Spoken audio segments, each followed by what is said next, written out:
أعوذ بالله من الشيطان الرجيم. بسم الله الرحمن الرحيم. أوأمن أهل القرى أن يأتيهم بأسنا ضحى وهم يلعبون. صدق اللہ العظیم.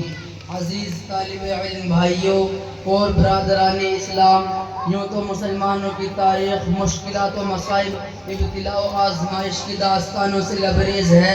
مسلمانوں کے خلاف ہر دور اور ہر زمانے میں مخالفت و معاندت کی آندیاں چلی، نفرت و عداوت کے طوفان اور فتنہ فساد کا سیلاب آیا، مگر اس حق پرست جان باز قوم نے ان سب کا رخ ہمیشہ کے لیے دشمنوں کی طرف موڑ دیا.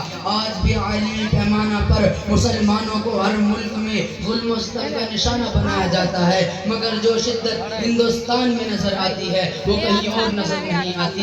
یہاں مسلمانوں کے خلاف نفرت و عداوت، ظلم و ستم، مصائب و آلام کا سلسلہ آزادی کے بعد سے جاری ہے. جن مسلمانوں نے تحریک آزادی میں اپنے لہو سے مادر وطن کی پیاس بجھائی، جیل کی کوٹڑیوں اور پھانسی کے تختوں پر آزادی کا نعرہ بلند کیا، جن مسلمانوں نے اپنی 700 سالہ تاریخ میں ہندوستان کو دولت و ثروت سے مالا مال کر دیا تھا اور اس کو سونے کی چڑیا بنا دیا تھا، جن مسلمانوں نے ہندوستان میں اتحاد و اتفاق کا چمن لگایا تھا، ہندو مسلم ایکتا کا چراغ روشن کیا تھا، انہی کو آج غدار وطن کہا جاتا ہے. بے گناہ مسلمانوں کو سلاخوں کے پیچھے ڈال دیا جاتا ہے اور دہشت گردی کا الزام تھوپا جاتا ہے. میں کہتا ہوں کہ دہشت گرد وہ ہے جس نے مسلمانوں کا قتل عام کیا.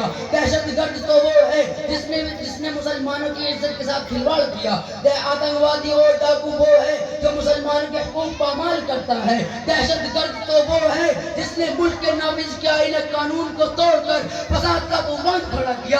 کیا ملا ہمیں آزادی کے بعد؟ گجرات کے جلتے ہوئے مکانات، امرت کی جلتے دنوں رات، جمشید پوری کی جلتی و تڑپتی لاشیں، حیدرآباد کی خون ریزی، مظفر نگر کا دل دہلا دینے والا حادثہ اور ستم بالا اسلام یہ ہوا کہ ہمیں غیر ملکی کہہ کر ملک بدر کرنے کی کوشش کی جا رہی ہے. ارے یاد کرو اس وقت کو جب تم انگریز کی چوتیاں صاف کر رہے تھے. اے غلامی کا تو تمہاری گردن میں پڑا ہوا تھا اور یہ ملک ہندوستان آزادی کے لیے ترس رہا تھا. اس وقت اس ملک کی گود میں پرورش پانے والا کوئی مائی کا لال اتنی جرات نہیں کر سکتا تھا جو انگریز کی حکومت کو للکار سکے اور دنیا کی سپر پاور طاقت کا مقابلہ کرنے کے لیے آواز اٹھا سکے.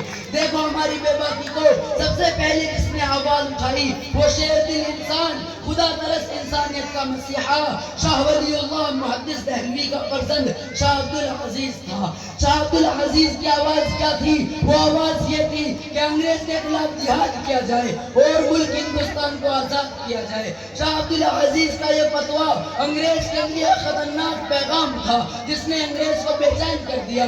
اسی آواز کے سہارے علماء ہند اور خاص طور پر علماء دیوبند اپنے سر پر کفن باندھ کر انگریز کی حکومت کو ختم کرنے کے لیے میدان میں نکل پڑے.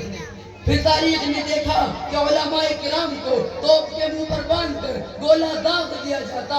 رب کی قسم علماء کرام کے گوشت کے لوتھڑے ہو گئے اور فضائے آسمانی خون سے رنگین ہو گئی. یہ بھی ہوا کہ علماء کرام کے جسموں کو تانبے سے داغا گیا. یہ بھی ہوا کہ علماء کرام کو ہاتھیوں پر کڑا کر کے درختوں سے باندھ کر ہاتھیوں کو جلا دیا گیا. لاہور کی شاہی مسجد کے سین میں انگریز نے ایک پھانسی کا پھندا بنایا تھا اور ایک دن میں 80 علماء کو پھانسی دی جاتی تھی، مگر کسی عالم نے نہ تو انگریز سے سمجھوتا کیا اور نہ ان کے سامنے گردن جھکائی.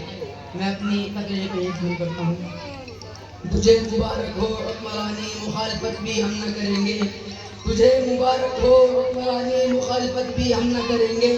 اگر شریعت پہ ہاتھ ڈالا نہ تم رہو گے نہ ہم رہیں گے. وما توفیق الا باللہ.